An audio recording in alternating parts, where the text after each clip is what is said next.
Assalamualaikum warahmatullahi wabarakatuh. Alhamdulillahirrahmanirrahim. Wassalatu wassalamu ala asrafil anbiya'i wal mursalin wa ala alihi wa sahbihi ajma'in. Amma. Langsung saja, saya yang bernama Winda Yulianti. Saya Rasmi Maha. Kami dari Prodi Pendidikan Agama Islam semester 5 dengan dosen pengampu Pak Andong Maha SPMAP dengan MK Sosiologi Pendidikan. Di sini kami akan membahas tentang Konflik sosial. Apa itu konflik sosial? Menurut Robert MZ, konflik sosial adalah perjuangan memperoleh nilai, status, kekuasaan yang dimana tujuan dari mereka yang berkonflik tidak hanya memperoleh keuntungan, tetapi menundukkan saingannya. Baik, selanjutnya jenis kelompok sosial. Yang pertama, konflik antara peran sosial. Yang kedua, konflik antara kelompok-kelompok sosial. Yang ketiga, konflik antara kelompok-kelompok yang terorganisasi dan kelompok-kelompok yang tidak terorganisasi.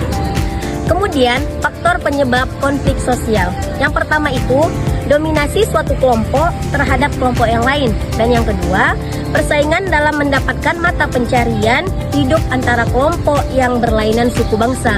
Dan yang ketiga itu, pemaksaan unsur-unsur kebudayaan dari warga sebuah suku bangsa terhadap warga suku bangsa yang lain. Dan yang terakhir itu, yang keempat adalah potensi konflik yang terpendam yang telah bermusuhan secara adat. Selanjutnya itu adalah pengendalian dan pemecahan konflik sosial. Ada beberapa cara mengendalikan dan pemecahan konflik sosial itu. Yang pertama, koersi, yaitu proses akomodasi secara paksa.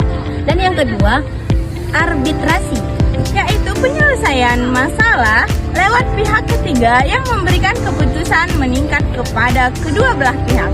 yang ketiga, mediasi, Yaitu penyelesaian masalah lewat pihak ketiga yang tidak memberikan keputusan kepada kedua belah pihak tersebut.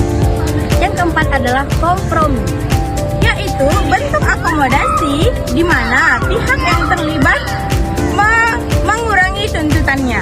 dan yang terakhir itu, yang kelima adalah konsiliasi, Yaitu usaha mempertemukan keinginan pihak-pihak bertikai untuk mencapai kesempatan. Selanjutnya, dampak dan segi positif konflik. Dampaknya yang pertama, meningkatkan solidaritas sesama anggota kelompok. Yang kedua, perubahan kepribadian para individu. Yang ketiga, kerusakan harta benda dan bahkan hilangnya nyawa manusia. Yang keempat, akomodasi, dominasi atau bahkan penaklukan salah satu pihak yang terlibat dalam pertikaian.